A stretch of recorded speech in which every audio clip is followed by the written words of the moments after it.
Bonsoir tout le monde.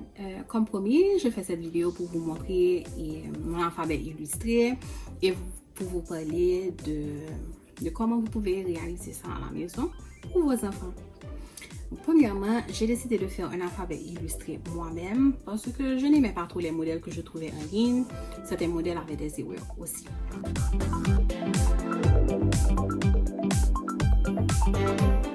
J'ai choisi un fond blanc, un poster blanc parce que je voulais avoir un contraste assez fort entre le fond et les lettres. Okay.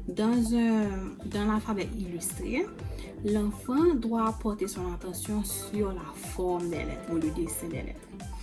Et ensuite, au son et puis après aux images. Donc pour moi, le fond blanc, c'était idéal. Vous pouvez choisir un fond d'une autre couleur, mais assurez-vous qu'il y a vraiment un contraste entre les lettres et le fond. Ne choisissez pas de fond coloré, multicolore, n'ajoutez pas de dessins, des décorations et tout, c'est pas nécessaire, ok? Parce que ça va créer une distraction pour l'enfant qui n'est pas vraiment nécessaire.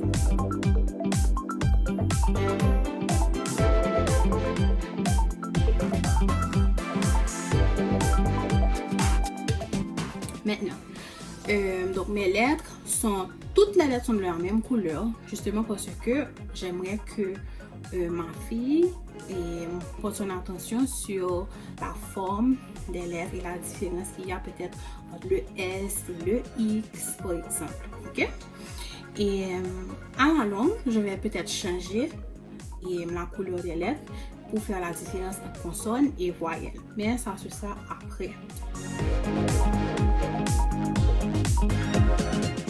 Ce que vous pouvez voir maintenant. Les images sont des images d'objets réels. Okay? Ce ne sont pas des cartoons, ce ne sont pas des dessins. C'est très important que l'enfant puisse faire la connexion entre ce qui est sur le tableau et ce qu'il trouve dans son environnement. Okay? Bien entendu, il y a certaines images qu'on n'a pas à la maison ou ce sont des objets qu'on n'a pas à la maison. Ce sont peut-être des objets qu'elle voit dans ses livres ou qu'on entend dans les chansonnettes qu'on chante ensemble. Comme par exemple, ananas. Okay? Pour la lettre A. Okay? On ne mange pas vraiment d'ananas à la maison, ce qui est dommage, mais on chante une chansonnette qui a le mot ananas là-dedans très souvent. Donc, elle pourra faire la connexion entre l'ananas et ce chant. Maintenant, parlons de la lettre E et de la lettre W.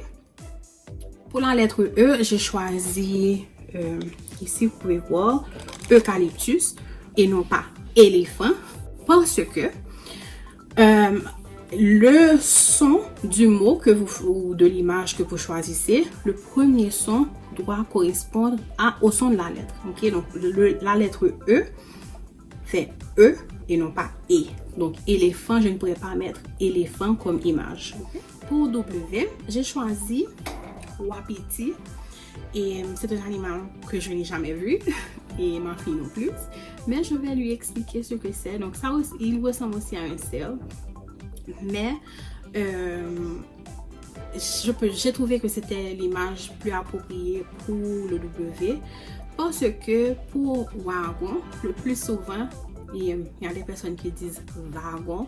Et donc, il y a comme une discussion pour cette image. Donc, j'ai décidé de ne pas utiliser ça. Pour la lettre H, il n'y a pas d'image pour la lettre H. Parce qu'en français, le H ne se prononce pas. Et donc, je ne vais pas dire hélicoptère, je dis hélicoptère. Donc, je ne peux pas utiliser hélicoptère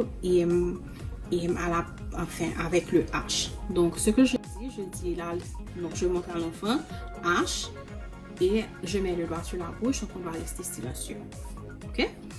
Donc, en gros, ce sont ces lettres-là qui sont parfois problématiques, mais vous pouvez voir que j'ai une image pour toutes les lettres.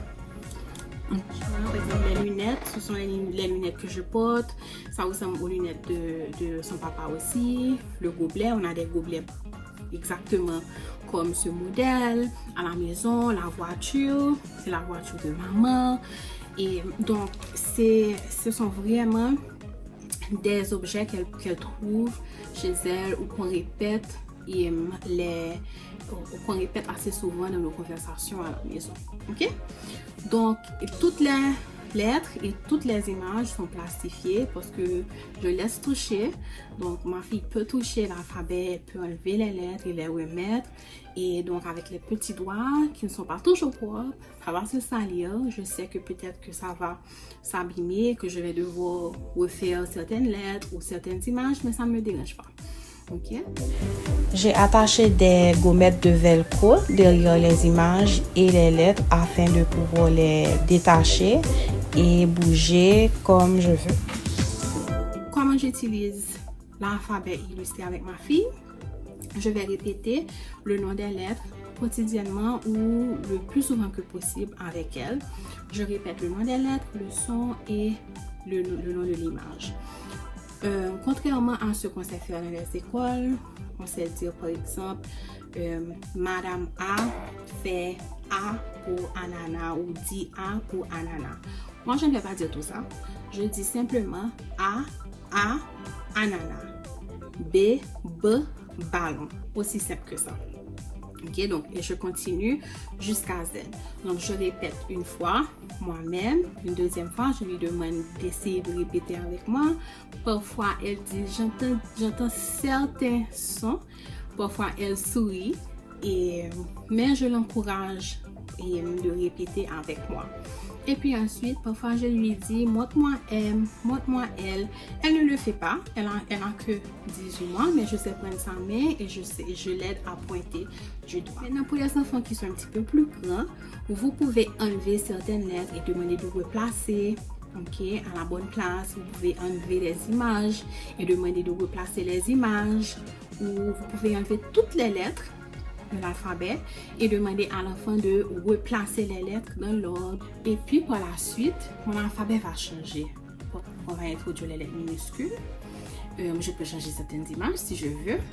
Et aussi vers la fin, surtout en moyenne section, je vais mettre le nom des images, les mots. Donc je vais écrire lunettes, comme ça il pourra voir le L au début du mot.